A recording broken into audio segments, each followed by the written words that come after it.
Dominic Brown, who I don't know if any of you here saw the picture that went with an article that I wrote in The Guardian yesterday. It was the most fabulous picture, and Dominic Brown was the taker of that picture. He also made a film, The Forgotten Bird of Paradise, which I think is a very, very beautiful and very brave film shot in West Papua. And I would say, although I've never met him before in my life, but what I can tell from his work is he's somebody who has an eye for beauty, he has an ear for song, and he has a passion for justice. So please welcome Dominic Brown.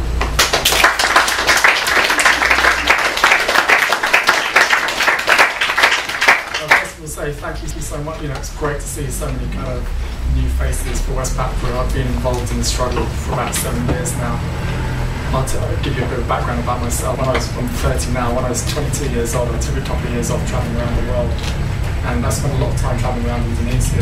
And one day I decided to take a boat to West Papua and didn't know what was going to win. I heard about Arnold Lapp, and he's got children now living in Europe in exile in Holland.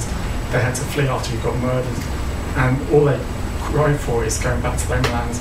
So, I mean, I hope further down the line change may come about, but we've just got to keep on battling away. And yeah, just want to say thanks again to everyone for coming along. Hope you enjoyed the film.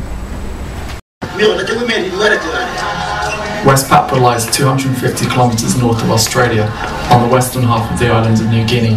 Fallen victim to human rights abuses, and stories of intimidation, rape and torture are widespread. I spent 2 months travelling undercover, meeting members of the independence movement as well as political prisoners and human rights victims. Each had their own story to tell of life under Indonesian occupation and their determination for West Papua to be free. I was on my way to meet independence fighters at their stronghold deep in the jungle. Into effective action. So many people have now witnessed the horror for themselves, having watched last year's disturbing torture video. We must channel this outrage into pressure on the Indonesian government and those who support them through military aid in order to put an end to the violence and allow the Papuan people to make their own choices about their future.